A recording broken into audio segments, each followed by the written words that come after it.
Philip?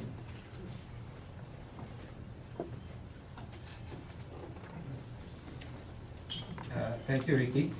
Let's go straight to the presentation. The People's Primaries is meant to put politics back in the hands of Filipinos, because the usual process is the traditional parties, through their own very limited process, come up with a whole slate from national to local. So in these People's Primaries, one unique feature is that it is district-based. Ang ibig sabihin pa ng district-based is that all 219 districts in the country participate in determining the national and, if they're interested, local candidate slate. Second, the concept of electoral voting system means that every district, each of the 219 districts in the country, are allotted certain electoral votes. So, if depending on the number of participants in the People's Primaries in the 2nd District of Pangasinan versus the lone District of Batanes, depending on the number of participants in the district earns certain number of electoral votes, from 1 to 12. One person, one vote, of course, is the norm, and that vote is reconciled at the district level. So if there are 10 alternative candidates for president, they have to not only campaign in the high rich vote areas, they have to appeal and understand the agenda of the whole nation, of the whole 219 districts. So you have to win the majority of district electoral votes in order to be the candidate. And a computerized SMS-based district vote tallying system will be the technical process by which a control is established between the one person, one vote, and reconciling it at the district level. So some important policies governing the People's Primaries would include national facilitator group members can nominate presidential candidates. Who are the NFG members? Whoever wants to join at the national level the People's Primaries process. Nominees will agree to a covenant that the results will be binding on them and their supporters.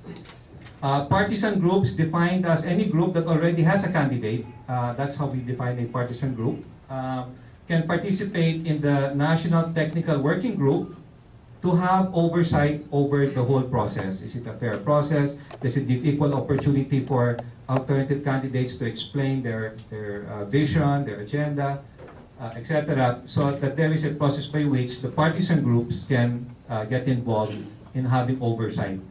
The winning nominee must file candidacy as part of the People's Slate. So the objective of the People's Primaries is to have a complete slate, from president to senators, for the national and congressmen and local officials as part of the local.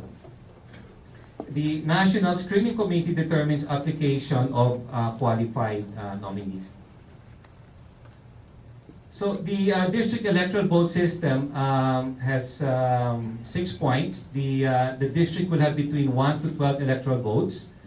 1 electoral vote for a minimum of 1,000 electors. So what is an elector? An elector is somebody at the district level who is joining the process.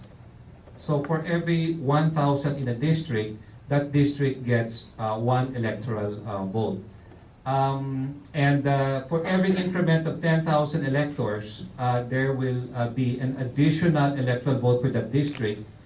Up to a maximum of 12 electoral votes per district will be defined as maximum of 12, no? Sorry, there are 219 districts nationwide, not 216. And the presidential nominee winner is he or she who wins the majority of the total electoral votes. If you recall, MGG has a target of mobilizing 10 million voters for good governance. So therefore, this is a concrete way of engaging or providing the space for good governance adherents at the sub-district level to participate. So you will see that the people's primaries process of determining a slate is the same process by which a machinery is being built for the slate that will emerge out of the process. So why a district electoral voting system? Why not just make it, one person, one vote, we're one country, so why do we have to go back through a district electoral voting? Well, one, we want to equalize participation and ensure balanced representation of all areas in the Philippines. I mean, like what happens usually, people don't anymore campaign in Batanes, they don't anymore campaign in areas that are in Zambales, because anyway, the votes there are so few, they just concentrate instead on vote-rich areas, about 10 cities, and they have this vote corridor.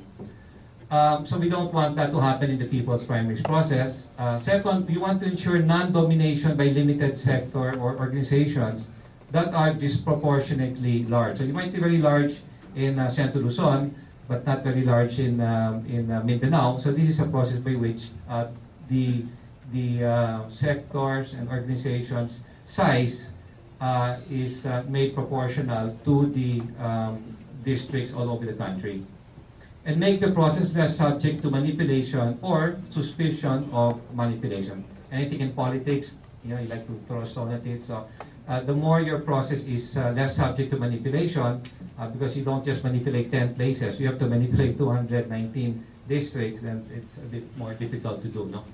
So organizing the district electorate would involve national facilitators, group district representatives, automatically become the district technical working group. And what does it mean, really?